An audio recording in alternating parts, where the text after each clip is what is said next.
In a previous video, we looked at tearing down the Acura RDX first gen turbo. And this is the OEM rotor after going through like an ultrasonic cleaner. So this is a really nice example of a low kilometer turbine out of that turbo. So almost no wear here at all. And it came out real nice, obviously, after everything's been cleaned off. So this turbo is pretty decent for a cast wheel. Razor thin little blades here. There's not a lot of weird like casting flash. A lot of the things you'll see typically on cast wheels.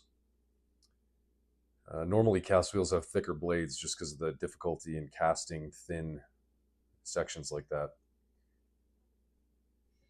But I wanted to create something that was going to move a lot more air through the same housings.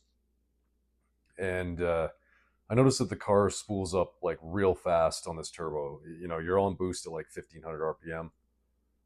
It has a very linear feel, which is nice for a daily driver, but I was willing to sacrifice a little bit of that in order to have, more power in the top end, more carry. So a quick overview: typical 6+6 style wheel, 6 major, 6 minor. And we got a 12 blade turbine. And you can kind of see like it's very crowded on the back end. And of course that's going to help with spool up, but be really restrictive. And you're going to be relying on your wastegate to kind of vent all other air, with this turbo being internally gated. So definite restriction through the back end of that turbo. The sacrifice made for that real rapid spool. And then again, in a previous video, we were looking at Borg Warner units. And Borg Warner has done a lot on the aerodynamics on the front end. And a lot of companies have kind of copied that. They run a 7+7. So you got a lot of blades moving air all the time, but, bigger blades. So notably, they've got an extended tip. So the blade tip extends beyond the base of the wheel. And that's going to help really create like surface contact with the air to really pump it effectively into the housing.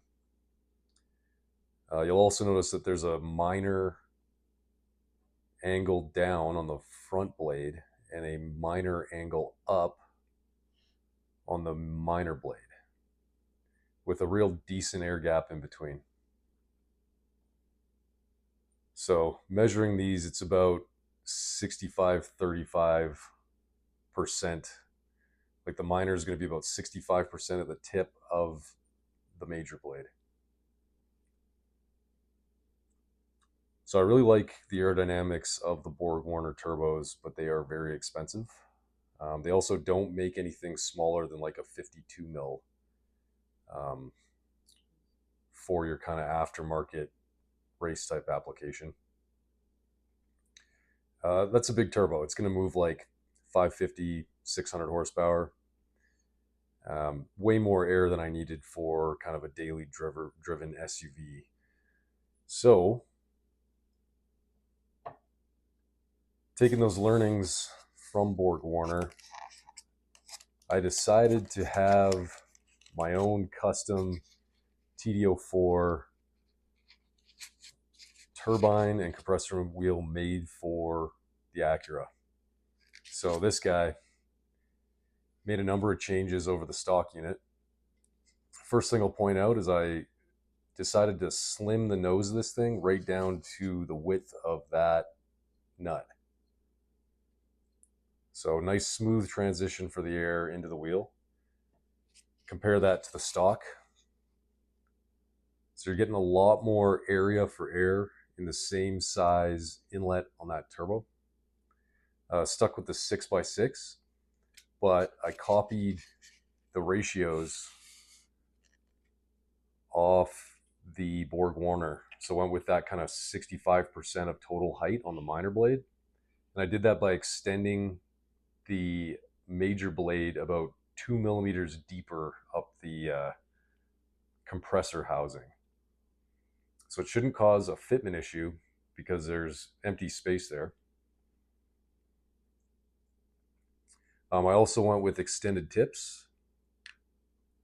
So really just borrowing all the aerodynamics off of Borg Warner's wheel versus the flat tips on the OEM unit. And then on the turbine side, went with a thicker blade. These chip quite easily. Just, they heat soak, they get red hot, and then they're going to be a lot more malleable and susceptible to cracking. So a thicker, more durable blade. Also, this is a true inconel turbine. And I took one blade out of the turbine as well. So, same kind of effect as increasing your exhaust diameter. It's just simply going to be less restrictive through that small opening in the back of the turbo. So I got high hopes for this. I mean, I don't think it's going to be a massive increase in power, because ultimately, like, your orifice sizes on front and back of the turbo are the same. But, less junk in the turbine area and more airflow out of the front.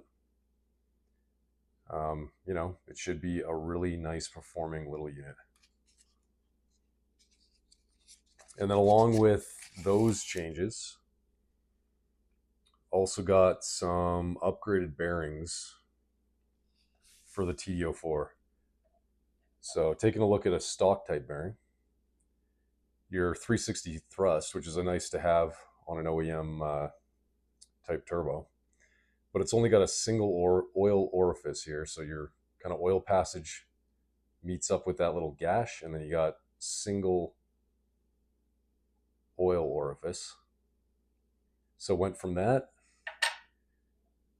to like a machined in receptacle for that oil passage, and then a groove with 2 oil orifices. So not only are you going to get more physical oil throughput through this thing for lubrication, but the increased oil over that surface is also going to cool it. So better cooling of the shaft, better lubrication of the shaft. That oil also kind of splashes up front on the front oil seal. So it's, helpful for keeping that front part lubricated, and hopefully not so much oil that I've got minor leakage through the front. And then the other bearing, your journal bearing, kind of hard to see, but you've got a deep groove front and back, which is narrowing the actual thrust surface where the oil orifices are, and then kind of small, like 1 or 1.5 millimeter oil holes. So comparing that to a performance bearing for the same, the camera's going to struggle to focus on this. One sec here.